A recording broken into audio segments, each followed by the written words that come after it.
High বন্ধুরা, দেখুন আজকে আমরা তৈরি করব পুঁটি মাছের টক। এখানে আমরা পুঁটি মাছ ধুয়ে লবণ হলুদ মাখিয়ে নিচ্ছি, এবার এটাকে ভাজবো। এর জন্য আমরা কড়াই বসাই দিছি। এবার কড়াইটা গরম হয়ে গেছে, এবার তেল দিয়ে দেবো, দিয়ে পুঁটি মাছ করা ভেজে নেব। আমরা সরষের তেল ব্যবহার করব, জন্য অল্প করেই তেল দেবো। মাছটা বেশি ভাজা যাবে না, অল্প ভেজে তুলে নিতে হবে।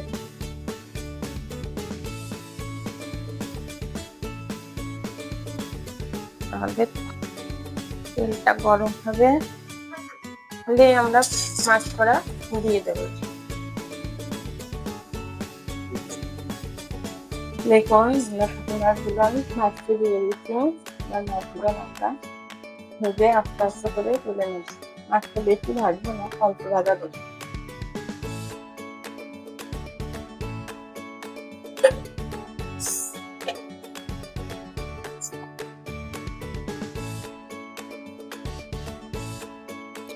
আর এদিকে আমরা একটা পাত্রে তেঁতুল ভিজিয়ে রেখেছিলাম।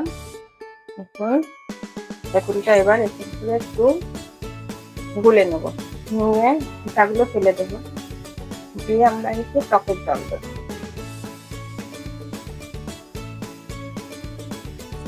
মাছগুলো উল্টা এবার একটু পিঠটা ভেজে নিতে হবে।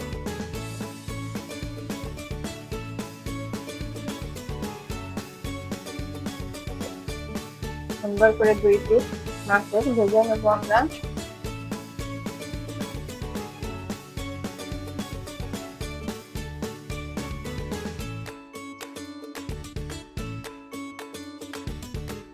মাছগুলো ভাজা হয়ে গেছে, এবার আমরা টকের জলটা এর মধ্যে দিয়ে দেবো।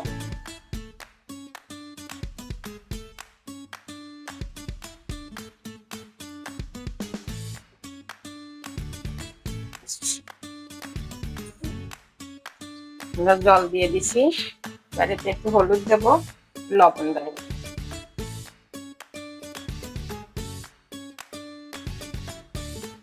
একটু হলুদ দেবো,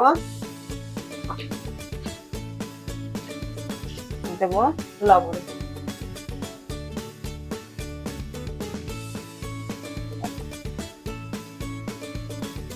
আমাদের টকটা একটু ফুটবে, তারপরে টকটা এভাবে একটু জাল দেবো। এবার টকে আমরা একটু চিনি দেবো।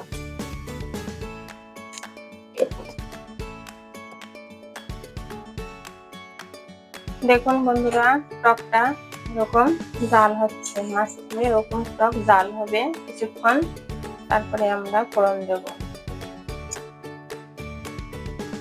এটা বেশি মিষ্টি হবে না, বেশি টক মিষ্টি মিষ্টি হবে। টক আমাদের জাল হয়ে গেছে, এবার আমরা টকটা নামাই নেব, নিয়ে তারপরে আমরা দেবো।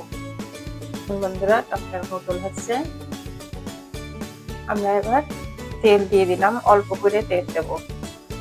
টকে তো বেশি তেল লাগবে না, তাই শুধু শস্য নুন দেবো।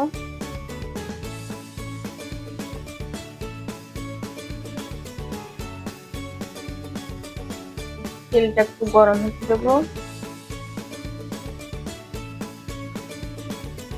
দিয়ে সর্ষেটা দিয়ে দেবো।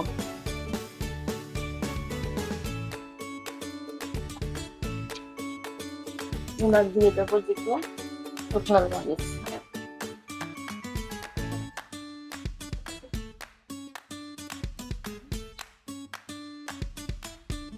সর্ষেটা একটু হাতাড়ি দিয়ে নাড়াচাড়া করে টকটা ঢেলে দেবো।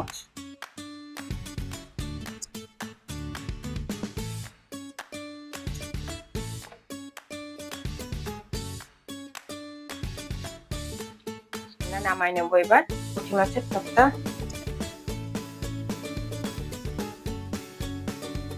দেখুন বন্ধুরা, আমরা নামাই নিয়েছি, পুঁটি মাছের টক আমাদের কমপ্লিট হয়ে গেছে।